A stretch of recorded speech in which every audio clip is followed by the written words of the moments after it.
मौजूद एक जेल को देखते हैं जहां पर हजारों खतरनाक मुजरिम कैद हैं।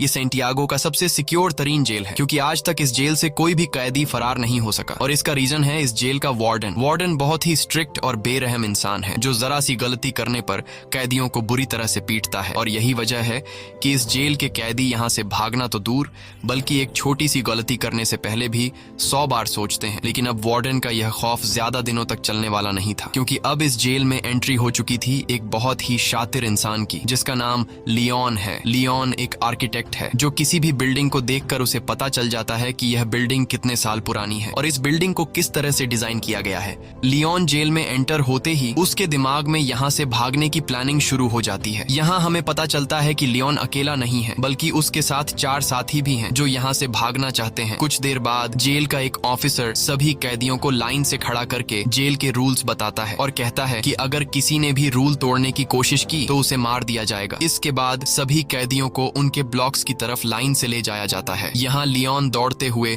सेल नंबर 50 को पकड़ने की कोशिश करता है क्योंकि उसने पता लगा लिया होता है कि यहाँ से भागने के लिए सेल नंबर 50 सबसे परफेक्ट जगह है। लेकिन जब वो सेल नंबर 50 का दरवाजा खोलता है तो सेल नंबर 50 पर पहले एक आदमी ने कब्जा कर लिया होता है। यह देखकर लियोन काफी उदास हो जाता है और न चाहते हुए वो सेल नंबर 50 के बगल वाले सेल में चला जाता है। वहीं हम देखते हैं कि लियोन के बाकी 4 साथियों ने उन्हीं सेल्स में डेरा जमा दिया है जो उन्हें प्लान के मुताबिक कब्जा करना था। कुछ देर बाद लियोन के साथी लियोन के सेल में आ जाते हैं। यहाँ राफेल लियोन से कहता है कि तुम्हें सेल नंबर 50 में जाना था पर यह तो सेल नंबर 51 है। तब लियोन कहता है कि तुम्हारे लिए आसान था क्योंकि तुम्हारा सेल नीचे ग्राउंड फ्लोर पर था इसलिए तुम लोगों ने आसानी से अपने सेल पर कब्जा कर लिया, लेकिन मेरा सेल फर्स्ट फ्लोर पर है जिस वजह से मैं अपने सेल पर कब्जा नहीं कर पाया। यहाँ इनका साथी जर्मन कहता है तो अब हम लोग क्या करेंगे? तब राफेल कहता है कि करना क्या है, कल से हम यहाँ से भागने की प्लानिंग स्टार्ट करेंगे। कुछ देर बाद हम देखते हैं कि यहाँ पर एक कैदी गिटार लेकर आता है और ये गिटार वाला आदमी भी लियोन का साथी है। इस जेल में कैदियों को जो काम आता था उन्हें वो काम करने की इजाजत थी ताकि कैदियों का टाइम पास होता रहे, जैसे गिटार बजाना, खाना पकाना और फर्नीचर का सामान बनाना। अगले दिन हम देखते हैं कि लियोन यहाँ से भागने की प्लानिंग पर लग जाता है। वो जेल के हर एक जगह को काफी गौर से देख रहा होता है, लेकिन जब उसकी नजर चारों तरफ गार्ड्स पर पड़ती है तब उसे इस बात का अंदाजा हो जाता है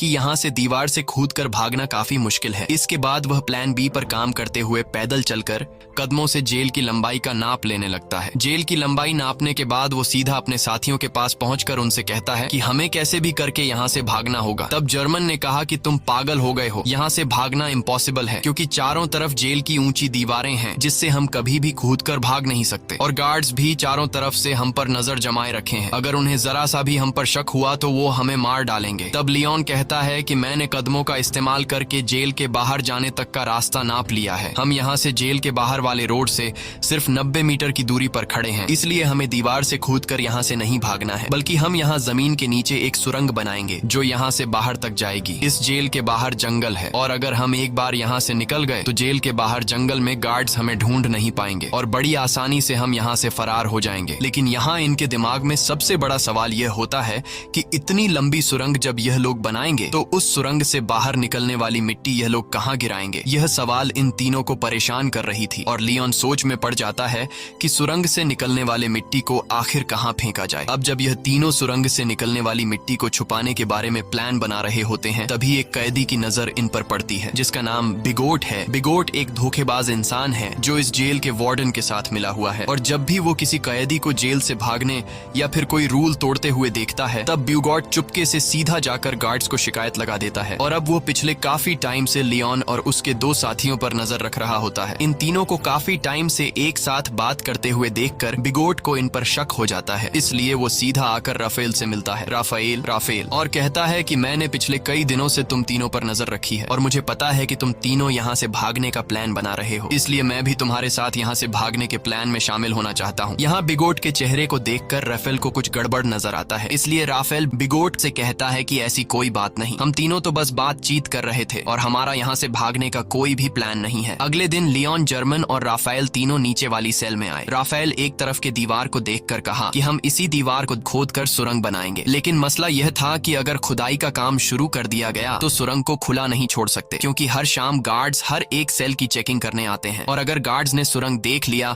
तो हम सब पकड़े जाएंगे। तब लियोन कहता है कि हम इस दीवार के एक हिस्से को तोड़कर सेम उसी तरह का एक फेक ब्लॉक बनाएंगे ताकि शाम को जब भी गार्ड सेल की चेकिंग करने आए तब हम उस फेक ब्लॉक को दीवार में लगाकर सुरंग को छुपा देंगे और गार्ड्स के पकड़े जाने से बच जाएंगे। अब यह सब तो ठीक था, लेकिन सबसे बड़ा सवाल यह था कि सुरंग में से निकलने वाली मिट्टी का ये लोग क्या करेंगे। तब लियोन अपने गिटार वाले दोस्त को सेल में बुलाता है और वो अपने गिटार में से एक बड़ा स्क्रू ड्राइवर निकालकर लियोन को देता है, जिसके बाद लियोन ऊपर छत में एक चौकोर सुरंग करने लगता है जिससे बाहर काफी शोर हो रहा था। अब शोर से बचने के लिए गिटार वाला आदमी गाना गाकर गिटार बजाने लगता है जिससे किसी को भी सेल के अंदर का शोर सुनाई नहीं देता। और कुछ देर की मेहनत के बाद लियोन छत में सुरंग करने में कामयाब हो जाता है। अब यहाँ लियोन जब उस होल से अपना सर बाहर निकाल कर देखता है तो उसे छत पर एक बड़ा खाली जगह दिखाई देता है, जिसे देखकर लियोन काफी खुश हो जाता है क्योंकि यहाँ पर 80 टन से भी ज्यादा मिट्टी आसानी से रखी जा सकती थी। अब शाम होने वाली थी और जल्द ही गार्ड्स आकर सेल की चेकिंग शुरू करने वाले थे, इसलिए राफेल डर जाता है और कहता है कि हमें जल्दी ही इस होल को बंद करना होगा। तब लियोन ने कहा कि जल्दी से मुझे अंडे लाकर दो। यह सुनकर राफेल गुस्सा हो जाता है और कहता है कि तुम्हें इस वक्त मजाक सूझ रहा है। तब लियोन कहता है कि तुम जल्दी से अंडे लाकर दो और फिर मेरा कमाल देखो। यह सुनकर राफेल अंडे लेने जाता है और लियोन जर्मन के साथ मिलकर छत के गिरे हुए मलबे को और तोड़ते हैं और उसका मिट्टी बना लेते हैं। कुछ देर बाद राफेल जल्दी से अंडे लेकर आ जाता है। तब लियोन उस मलबे से बनाई गई मिट्टी को एक बाल्टी में डाल देता है, साथ ही वो उस बाल्टी में चूना भी डालता है और फिर उसके अंदर अंडे मिक्स कर देता है। वही इनका साथी जो बाहर गिटार बजा रहा होता है वह अपने गिटार में एक अलग धुन बजाना शुरू कर देता है जो खतरे की एक वार्निंग होती है, यानी कि सिक्योरिटी गार्ड सेल्स की चेकिंग लेने के लिए आ रहे हैं। तब सेल के अंदर मौजूद लोग भी उस खतरे की घंटी को सुन लेते हैं और समझ जाते हैं कि गार्ड्स आ रहे हैं, इसलिए यह सभी लोग और भी जल्दी से काम करने लगते हैं और यह लोग उस मलबे को आटे की तरह गूंद कर उसका एक ब्लॉक बनाते हैं, जिसके बाद यह लोग उस ब्लॉक को ऊपर होल में फिट कर देते हैं और नीचे से उस जगह पर एक पोस्टर लगा देते हैं। कुछ देर बाद गार्ड्स उनके सेल के अंदर आ जाते हैं और वो गार्ड्स लियोन और उसके दोस्तों को उनकी सेल से बाहर निकालते हैं। गार्ड्स उनके सेल की अच्छी तरह से चेकिंग लेते हैं लेकिन अंदर उन्हें कुछ भी नहीं मिलता। तब एक गार्ड को ऊपर छत पर लगा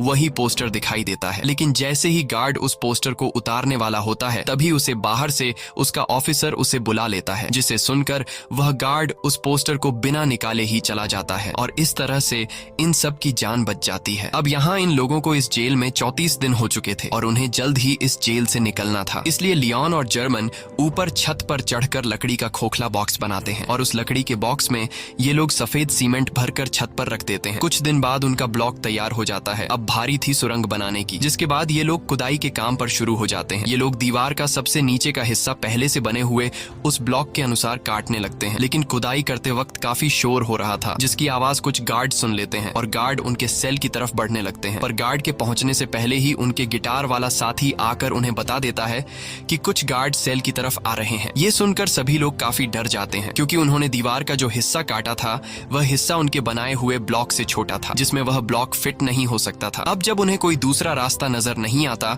तब ये लोग जल्दी से टूटी हुई दीवार के मलबे को इकट्ठा करते हैं और जिस जगह ये लोग सुरंग बना रहे थे वहां ये लोग काफी बारीकी से सामान रखकर उस जगह को छुपाते हैं और अपने अपने काम में लग जाते हैं ताकि गार्ड को उन पर शक न हो। कुछ देर बाद एक गार्ड उनके सेल के अंदर आता है और वह गार्ड इनके सेल के चारों तरफ नजर घुमाकर चेक करता है कि कहीं ये लोग यहाँ से भागने की प्लानिंग तो नहीं कर रहे, पर उसे कुछ भी गड़बड़ नहीं नजर आता, इसलिए वह गार्ड वहां से चला जाता है। गार्ड के जाते ही ये लोग रेडियो का आवाज तेज कर लेते हैं और फिर से खुदाई के काम पर लग जाते हैं। कई घंटों की मेहनत के बाद फाइनली ये लोग ब्लॉक के शेप का एक परफेक्ट हिस्सा काट लेते हैं और सफेद सीमेंट के उस ब्लॉक को वहां पर फिक्स कर देते हैं। अब यहाँ खुदाई से निकले हुए मलबे को ये लोग एक बैग में भर लेते हैं और उस बैग को ऊपर वाले सेल में ले जाते हैं जहां उन्होंने पहले से सेल की छत को तोड़कर होल बनाया था और उस होल को उन्होंने अंडे और मलबे को मिक्स करके एक छोटा सा ब्लॉक बनाकर छुपा दिया था। ये लोग उस ब्लॉक को निकाल कर उसके ऊपर जो खाली जगह होती है वहां पर ये लोग मिट्टी जमा करना शुरू कर देते हैं। छत पर मिट्टी रखने के बाद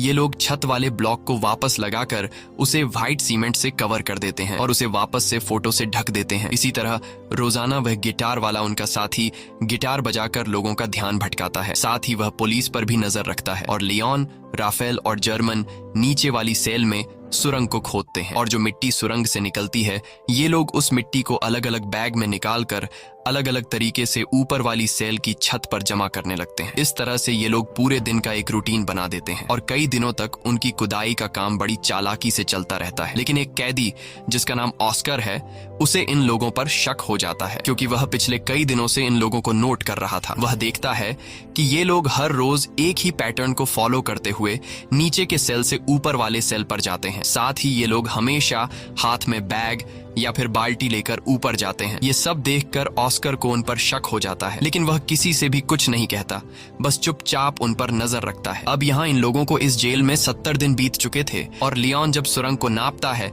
तो उससे पता चलता है कि 70 दिनों में हमने सिर्फ 5 मीटर सुरंग बनाई है। ये देखकर लियोन काफी मायूस हो जाता है और लियोन समझ जाता है कि हम 5 लोग इस सुरंग को इस तरह से कभी भी कंप्लीट नहीं कर पाएंगे। इसलिए वो अपने साथियों से कहता है कि हमें इस सुरंग को कंप्लीट करने के लिए और आदमियों की जरूरत पड़ेगी और अगर हम 5 लोग इसी रफ्तार बैग में मिट्टी भरकर ऊपर ले जा रहा था तभी एक पुलिस वाला उसे रोक लेता है और जर्मन से पूछता है कि इस बैग में क्या है। तब जर्मन कहता है कि कुछ खास नहीं, बस मेरी जरूरत का कुछ सामान है। ये सुनकर वह पुलिस वाला जर्मन से कहता है कि अच्छा ठीक है, चलो अब बैग खोल कर दिखाओ। ये सुनकर जर्मन घबरा जाता है और जर्मन को लगता है कि आज हम सभी पकड़े जाएंगे। लेकिन जब जर्मन अपना बैग खोलता है तो उसमें कुछ सामान रखा गया था। दरअसल जर्मन ने पहले से बैग में मिट्टी नीचे छुपाई होती है और सामान ऊपर रख दिया होता है। लेकिन गार्ड को जर्मन पर शक होता है, इसलिए वह गार्ड जर्मन से कहता है कि मेरे पीछे चेकिंग रूम में आओ। तब जर्मन बड़ी चालाकी से नीचे बैठा अपने साथी लियोन के साथ उसी तरह का सेम एक दूसरा बैग बदलकर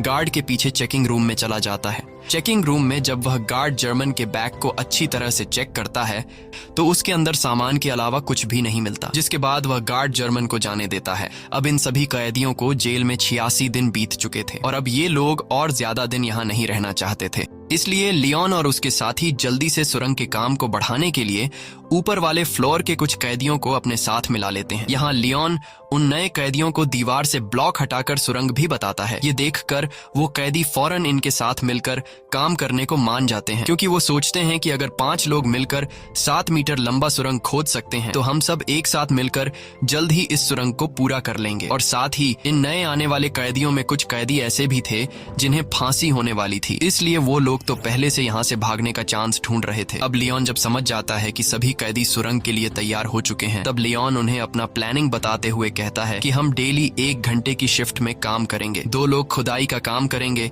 2 लोग मिट्टी ऊपर ले जाएंगे और 2 लोग गार्ड्स पर नजर रखेंगे। बाकी लोग जेल के नॉर्मल काम करेंगे ताकि किसी को हम पर शक न हो। और जो भी कैदी 2 घंटे सुरंग की खुदाई करने के बाद वापस बाहर निकलेगा उसे फौरन नहाकर अपने कपड़े भी धोने होंगे ताकि गार्ड्स को उसके कपड़ों पर मिट्टी के निशान नजर न आए। अब इन लोगों का काम काफी तेजी से चल रहा होता है और यह लोग रोजाना 100 किलो मिट्टी एक दिन में निकालने लगते हैं। अब यहाँ हमें पता चलता है कि लियोन ने ऊपर वाले फ्लोर के कैदियों को इसलिए चुना ताकि इन्हें बैग या फिर बाल्टी में ऊपर मिट्टी ले जानी नहीं पड़े और इस तरह से यह लोग गार्ड्स के नजरों में भी आ सकते थे। इसलिए यह लोग नीचे जिस सेल में खुदाई कर रहे थे उसी सेल के छत में एक होल कर देते हैं ताकि सीढ़ियों से मिट्टी ऊपर ले जाने के बजाय डायरेक्ट होल से ऊपर वाले सेल के कैदियों को मिट्टी पास कर दी जाए। इस तरह से उनके पकड़े जाने का रिस्क भी कम हो जाता है और काम की स्पीड भी काफी बढ़ जाती है। जब भी कोई कैदी सुरंग में खुदाई कर रहा होता है तब यह लोग रेडियो की आवाज बढ़ा देते और बाहर सभी कैदी गार्ड्स को ऐसा दिखाते कि जैसे सब कुछ नॉर्मल हो। और जब भी उन्हें गार्ड्स का कोई खतरा नजर आता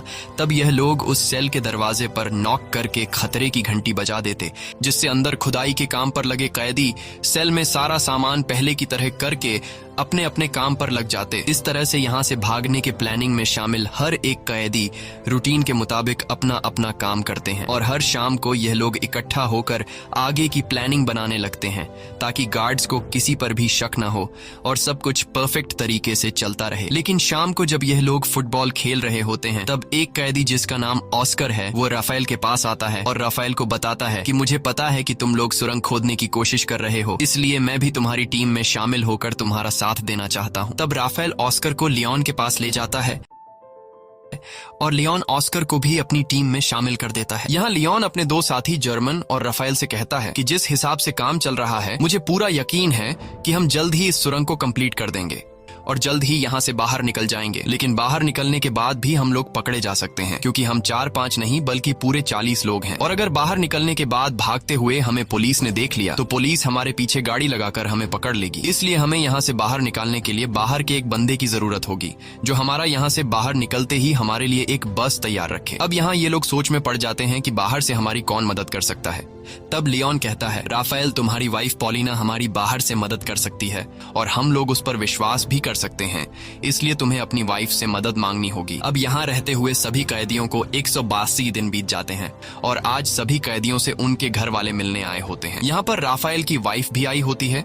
तब राफेल अपनी वाइफ पॉलिना को उनके पूरे प्लान के बारे में बताता है और कहता है, हमें तुम्हारी बाहर से मदद चाहिए होगी, इसलिए बाहर तुम्हें कुछ लोगों के साथ जुड़कर हमारे लिए एक बस का इंतजाम करना होगा। पॉलिना मान जाती है और वो वहां से चली जाती है। अब जेल में सुरंग खोदते हुए इन कैदियों को 205 दिन बीत चुके थे और इन लोगों ने सुरंग को भी काफी लंबा कर दिया था। लेकिन एक दिन इनका साथी जो गिटार बजाया करता था, वो जब सुरंग के अंदर खुदाई के काम पर लगा होता है, तभी वहां पर सेल की चेकिंग के लिए गार्ड्स आ जाते हैं। यह देखकर बाहर खड़ा राफेल और लियोन काफी ज्यादा घबरा जाते हैं, क्योंकि पिछले कई दिनों से रात में सेल की चेकिंग होती थी, लेकिन आज गार्ड्स दोपहर में सेल की चेकिंग करने आए हैं, जैसे उन्हें शक हो गया हो कि जेल में कोई सुरंग खोदने की कोशिश कर रहा है। और गार्ड्स को देखकर लियोन दौड़ते हुए अंदर जाकर सभी को वार्न कर देता है और कहता है कि जो भी सामान यहाँ वहाँ बिखरा पड़ा है उन्हें जल्दी से छुपा दो। ये सुनकर जो लोग काम पर लगे हुए होते हैं वो सभी सुरंग का काम छोड़कर अपने अपने काम पर लग जाते हैं। यहाँ इस गिटार वाले के साथ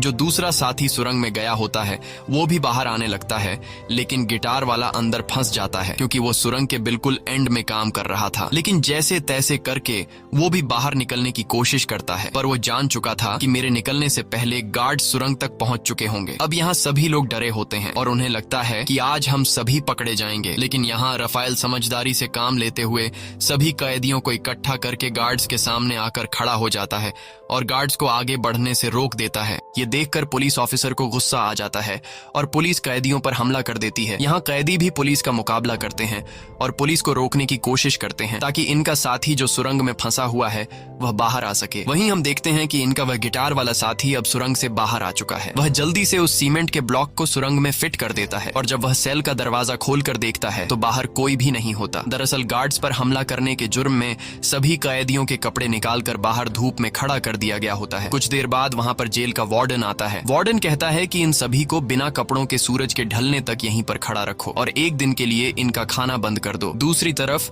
राफेल की वाइफ पॉलिना एक चर्च में जाकर लियोन के पिता से मिलती है। लियोन के पिता एक पादरी थे। यहाँ लियोन का एक पुराना दोस्त भी आता है। तब राफेल की वाइफ पॉलिना लियोन के फादर बनने के लिए तैयार। 1 साल से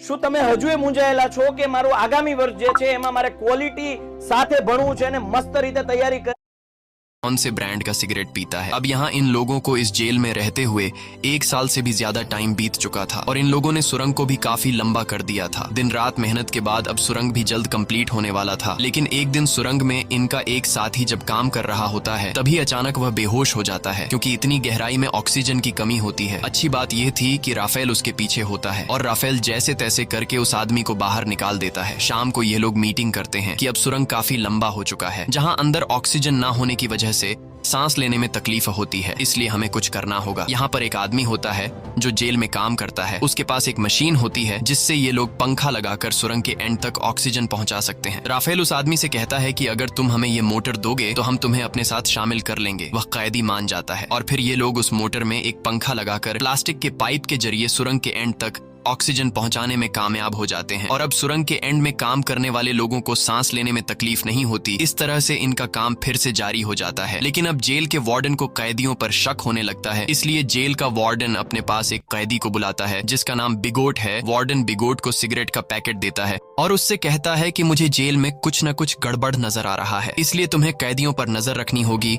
कि वो क्या करने की कोशिश कर रहे हैं। और बिगोट मान जाता है। दरअसल बिगोट को अभी तक पता नहीं होता कि जेल में में कैदी सुरंग खोदने की कोशिश कर रहे हैं। अब यहाँ इन लोगों को सुरंग खोदते हुए इस जेल में 514 दिन बीत जाते हैं और उन्होंने अब जेल के बाहर तक सुरंग खोद दी होती है। अब जहां तक उन्होंने सुरंग खोदी होती है वहां पर राफेल नीचे से एक छोटा सा सुरंग करके ऊपर एक लाल कलर का लिक्विड गिरा देता है ताकि बाहर राफेल की वाइफ और लियोन के साथी को पता चल जाए कि सुरंग यहां तक खोदी जा चुकी है। वही बिगोट को राफेल और उसके साथी लियोन पर शक तो होता है, पर उसे पूरा यकीन नहीं होता कि ये लोग सच में सुरंग खोद रहे हैं। इसलिए बिगोट अपने शक को यकीन में बदलने के लिए राफेल के पास आकर उसे कहता है कि अगर तुम लोग यहाँ से भागने की प्लानिंग कर रहे हो तो प्लीज मुझे भी अपने साथ शामिल कर लो। मैं यहाँ थक चुका हूँ, बाहर मेरी वाइफ और मेरी बेटी मेरा इंतजार कर रही है। ये सुनकर राफेल को बिगोट पर तरस आ जाता है, इसलिए राफेल बिगोट को सुरंग के बारे में बताने ही वाला होता है कि तभी राफेल बिगोट के हाथ में सिगरेट का पैकेट देख लेता है और यह वही पैकेट होता है जो कुछ दिन पहले राफेल ने वार्डन के पास देखा था। इसलिए राफेल समझ जाता है कि बिगोट वार्डन के साथ मिला हुआ है। ये सब समझते ही राफेल बिगोट को कुछ भी नहीं बताता। दूसरी तरफ लियोन का बाहर जो पुराना दोस्त होता है वो अपने कुत्ते को साथ लेकर रनिंग के बहाने जेल के करीब आता है और उस लाल कलर के लिक्विड को देख लेता है। अगले दिन लियोन का पिता लियोन को जेल में आकर बताता है कि तुम लोगों ने बाहर जो रेड कलर का लिक्विड गिराया था वो हमने देख लिया है। तुम लोग जेल के बाउंड्री के बाहर तो आ चुके हो, पर अभी भी तुम लोग सही जगह पर नहीं पहुंचे, इसलिए तुम लोगों को अभी भी 40 फीट और भी सुरंग खोदना होगा। इसके बाद यह लोग फिर से सुरंग को और लंबा करने लगते हैं और अब बस कुछ ही दिन के खुदाई के बाद इनका सुरंग कंप्लीट होने वाला था। लेकिन अब इन लोगों के साथ जो कुछ होने वाला था उसके बारे में उन्होंने बिल्कुल भी सोचा नहीं था। एक दिन जब इनका एक साथी सुरंग की खुदाई के काम पर लगा होता है तभी अचानक एक बहुत ही बड़ा भूकंप आता है जिससे जेल की दीवारें हिलने लगती हैं। लियोन उस वक्त अपने दोस्तों के साथ बाहर फुटबॉल मैच देख रहा था। भूकंप के झटके महसूस होते ही वो तेजी से सुरंग की तरफ भागा। यहाँ गार्ड सभी कैदियों को जेल से बाहर निकालने लगते हैं ताकि कहीं इन पर जेल की दीवारें न गिर जाएं। और लियोन भी जैसे तैसे करके सुरंग के अंदर फंसे हुए अपने साथी को बाहर निकाल लेता है। अब लियोन ने अपने साथी को तो बचा लिया था, लेकिन अब उसे डर था कि कहीं भूकंप की वजह से अंदर से सुरंग टूट नहीं गया हो। इसलिए लियोन फिर से सुरंग के अंदर जाता है और अंदर जाकर वो देखता है कि सुरंग पूरी तरह से सेफ है। ये देखकर लियोन को सुकून मिल जाता है। अब जब इनके सुरंग का काम पूरा होने वाला होता है तब लियोन जाकर जेल के एक कैदी से मिलता है जो कि व्हील चेयर पर होता है। लियोन उससे कहता है कि हम जल्द ही यहाँ से भागने वाले हैं, इसलिए मैं चाहता हूँ तुम भी हमारे साथ चलो। लेकिन वो व्हील चेयर पर बैठा आदमी कहता है तुम जल्द से जल्द यहाँ से भाग जाओ और मेरी चिंता मत करो, मैं तुम्हारे साथ नहीं आ पाऊंगा। अब फाइनली वो दिन आ गया जिस दिन ये लोग इस जेल से भागने वाले थे और जैसे ही सभी कैदी रात को टीवी देखने में मसरूफ होते हैं तब वो सभी कैदी जो यहाँ से भागने की प्लानिंग में शामिल थे वो सभी एक एक करके उठकर जाने लगते हैं। यहाँ किसी को भी इन पर शक नहीं होता क्योंकि सबका ध्यान टीवी में रोमांटिक फिल्म पर होता है और भागने वाले सभी कैदी सुरंग वाले सेल में आ जाते हैं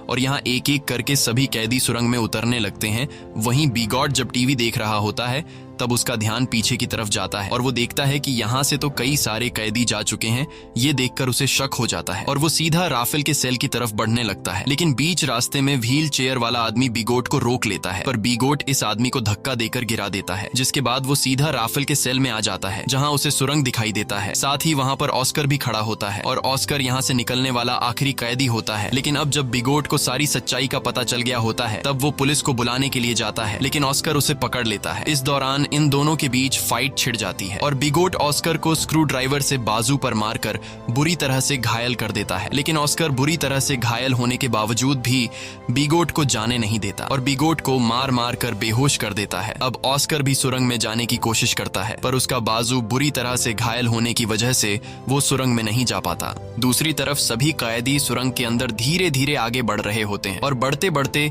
ये लोग सुरंग के एंड तक पहुंच जाते हैं जहां बाहर से लियोन का पुराना दोस्त सुरंग का ऊपर से हिस्सा खोल देता है और वह एक एक करके सभी बस में बैठ जाते हैं। लेकिन ऑस्कर अभी तक नहीं आया होता, इसलिए सभी कैदी उसका इंतजार कर रहे होते हैं। यहाँ जर्मन कहता है कि मुझे लग रहा है कि कहीं ऑस्कर किसी मुसीबत में है, इसलिए मैं ऑस्कर की मदद के लिए जा रहा हूँ। जिसके बाद वह ऑस्कर को लेने जाता है। दूसरी तरफ जेल में मूवी खत्म हो गई थी और सभी कैदी अपने अपने सेल में जाने लगते हैं। तब यहाँ वह व्हील चेयर वाला कैदी सभी को आकर बता देता है कि राफेल के सेल में एक सुरंग है जहां से तुम लोग भाग सकते हो। ये सुनकर सभी कैदी उस तरफ भागने लगते हैं, जिसे देखकर गार्ड्स को भी इन पर शक हो जाता है और वह गार्ड्स वहां पर और भी गार्ड्स को बुला लेते हैं। कुछ देर बाद पूरे जेल में सायरन बजने लगता है, जिसकी आवाज बाहर बस में बैठे कैदी सुन लेते हैं और सभी कैदी समझ जाते हैं कि अब हमारा यहाँ पर ज्यादा देर रुकना ठीक नहीं, इसलिए अब हमें यहाँ से निकलना होगा। और तभी वहां पर जर्मन भी आ जाता है। वह सभी को बताता है कि मैं सुरंग के पास गया, लेकिन वहां पर मुझे ऑस्कर नहीं मिला। जिसके बाद बस वहां से जाने लगती है।